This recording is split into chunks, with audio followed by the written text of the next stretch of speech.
Whether you're new to pool and practicing the basics, or a more experienced player performing drills to improve your shot making and positional play, the Drill Partner is perfect for you.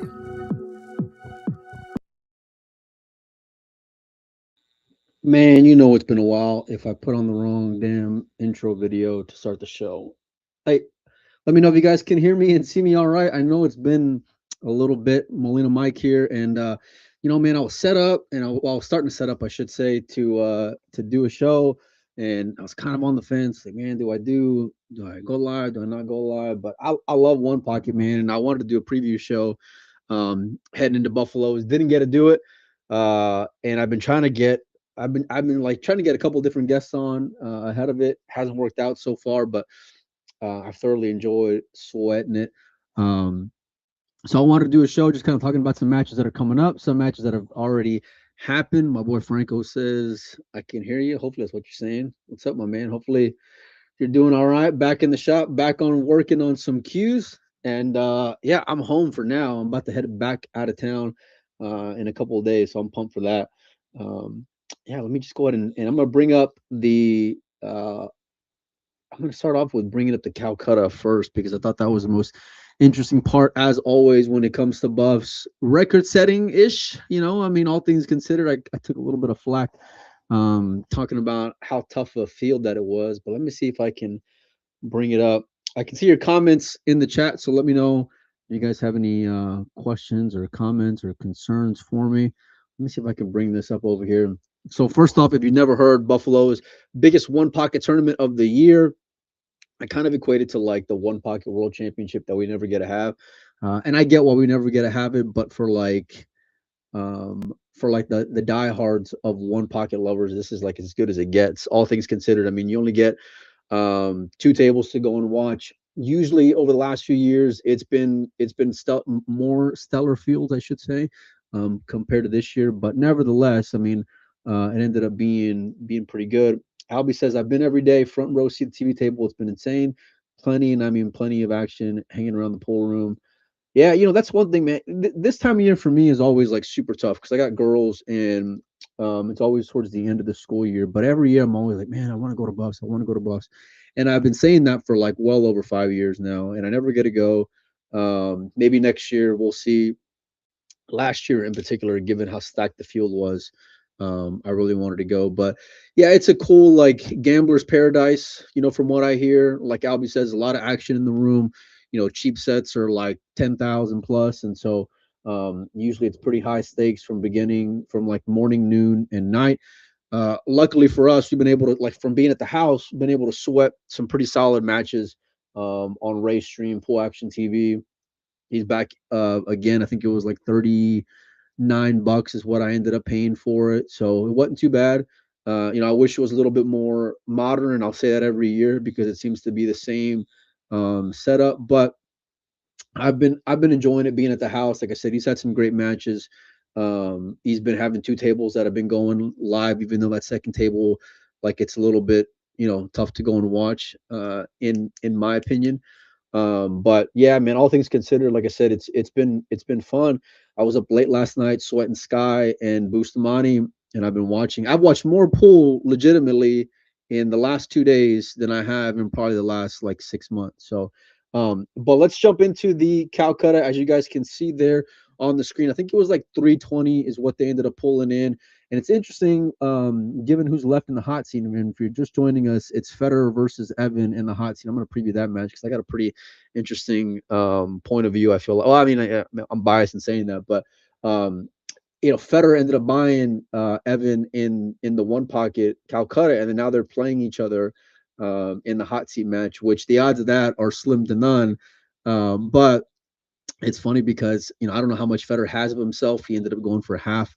He ended up going for the pick of the litter, I think, at 46,000 in the Calcutta. But with him having most of, or all of, I should say, Evan, I don't know if Evan bought half. I'm assuming he did, or at least his camp and Justin. It's just going to make for like an interesting, what'll end up happening with that hot seat match because I would argue that if Federer loses in that match, he's got better of it because he went for more money, so you can make more money off of Evan. And I don't know if he bought half himself, which I'm assuming he would, given the field, but you never know. And so how the next 2 days are going to play out and shake out are going to end up being incredibly interesting. A couple of guys that I noted off the bat. Obviously, the Mark Maggie story was one that has been just incredible, man. To me, to have a guy come from Europe and do what he's done, taking out some pretty big names, has been shocking to say the least. But when I saw the Calcutta and I saw the when I saw the Calcutta and I saw the guys listed on here, I always look for like you can look at two different things when it comes to Calcutta. One of them is a pissing contest, and that like you want to buy the name players, you want to buy the fillers, you want to buy the Shanes, you want to buy the Fetters or the Alexes if you're playing, at Buffaloes. But for me, I'm about making money, and value on the money is key. And so, buying pick of the litter kind of sets the standard for where everyone else is going to kind of fall into place. And the money will tell you, who's valued where, given their either their current form, how much gamblers like them out there at Buffaloes. You can argue pros and cons, whether they get caught up in that gambling culture versus grinding on the tournament side of things. And don't get me wrong, like the tournament's cool and all, it's $2,000 buy and it's stout one pocket, but like everyone's there to make Calcutta money. That's what it's all about. And so for Federer to go for 46 really set the standard. I think the next highest up by looking at everything here, I want to say was like Roberto, a former champion as he should be, went for, let's see, 37,000. Tony goes for, I think, next on deck, if I can find him here. He ended up going for 33,000. So that kind of told you where guys pegged each other at. And there was some good value on there. For me, a guy who was in the Final Four a few years ago in Wolford at 3,000 was an absolute steal. I know he didn't do anything in this tournament worth the fuck, but all things considered, I mean, at $3,000, given the upside, and especially considering now, like doing this Monday morning quarterback thing when it comes to Maggie going at 45 and Shane Wolford going for 3,000. To me, that puts further value on Shane Wolford in that spot going for three. Like I said, he ended up fizzling out and he's no longer in the tournament. But just going into it, those are my like initial thoughts. Justin Hall goes for 17,000. He was one of the guys who lost to Maggie early on, but again, when I was watching it, and when I was following the Calcutta, I was thinking, man, Justin Hall seems to be a bit cheap, but guys like Tony, guys like Justin, they're like it's gambling, like it's legitimately gambling. These conditions, these pockets, how tough it is, a longer race, all these things. I really love.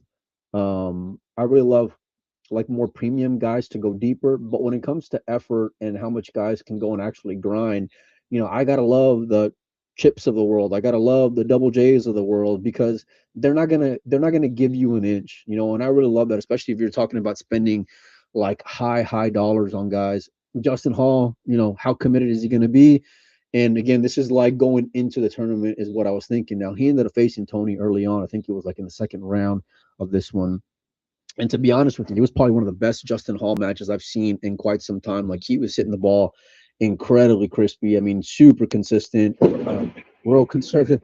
You guys heard that? We got a bit of a storm over here right now, so hopefully the power and the internet stays on. But yeah, man, it was one of the best Justin Hall matches that I've watched, especially against a top level guy like Tony. I'm in love with the fact that they don't go and seed this tournament, that it is very random. Now, if you're a buyer or if you're a seller, it's tough to get your money in, especially big money in on some of these guys, and then they end up drawing each other early on in this one. But either way, uh, Justin Hall beats Tony. Then Tony and I'm sorry, then Maggie ends up beating Justin Hall after defeating John Mora. And John was an interesting one because he went out pretty early in this tournament, and like some of the other guys, I like a lot of the fans, I should say, I was shocked to hear that Mora went out as early as he did. He's coming off of that win out there in New Iberia, I think it was, playing Federer in the finals of the one pocket. And I would have liked, like, if I saw John's draw, I'm like, okay, this is a perfect matchup facing a European guy who you haven't clocked at all, right? You got no idea what his one pocket speed is. And I know